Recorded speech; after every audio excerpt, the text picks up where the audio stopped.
Breaking news into the newsroom. Our crew's just arriving at the scene of this reported break-in at a boutique on Madison Street up in the Germantown neighborhood, just a few blocks north of us here at News Channel 5. The front window has been smashed in. You can't really see it very well from this live picture because we're across the street there. Officers say there is surveillance video.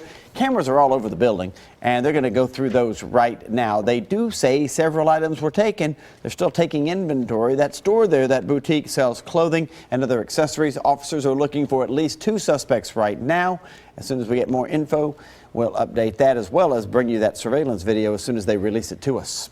And more breaking news at this hour. A man's under arrest after leading several mid-state agencies on a very dangerous chase overnight. And our Matthew Torres is here in the studio with us this morning. And Matthew, have police said exactly what led to this pursuit? Well, so far they say they tried to arrest him initially for suspicion of DUI and speeding. Now, I've been in touch with authorities in Smyrna, and that's where it all started just around 12:30 this morning.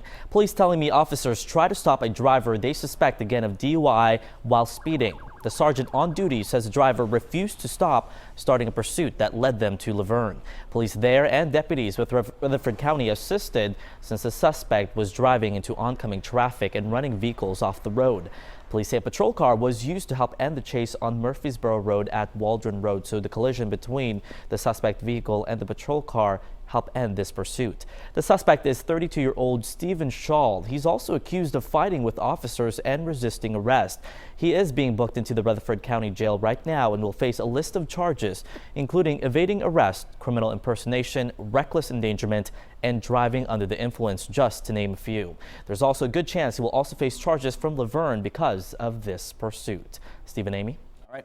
Matthew, thank you very much. And new this morning, a bondsman finding himself on the wrong side of the law after some disturbing child pornography was found. News Channel 5's Alexandra Cohen is live for us at the CJC with the very latest. And this guy confessed to having these inappropriate videos, Alexandra?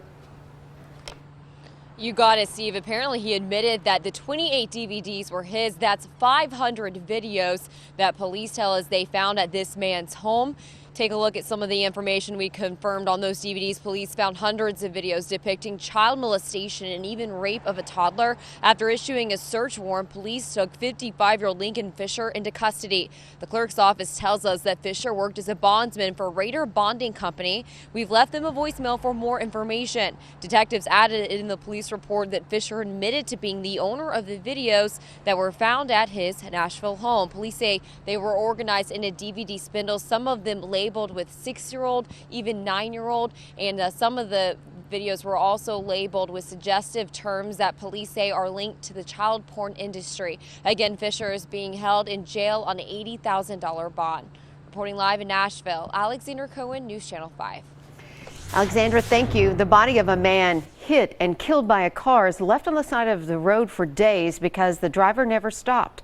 Troopers say a mowing crew spotted the body along I-40 in Lebanon yesterday. We're told the 34-year-old, whose name has not been released, was hit and killed around 1 Saturday morning. Car parts and clothing were found nearby. Investigators say everything is being tested, and of course, as soon as we find out more, we'll pass it along to you. Well, the search for the 2 people who sprayed a Mount Juliet home with bullets is heating up this morning. It's a $1,000 reward being offered to you if you can help lead to their arrests. Investigators say the culprits opened fire on an East Caldwell Street home back in February. They used a shotgun and a handgun. There were people in the home at the time, but luckily they were not hit or hurt. The 2 suspects made off in a dark-colored SUV. If you know anything about this, contact the Mount Juliet Police Department. 615-754-TIPS is their phone number. And Steve, a mobile home fire leaves 1 dead in Manchester. A neighbor spotted the flames at the home on Stump Street just before 4 yesterday morning. The name of the person killed has not been released, and the cause is still under investigation.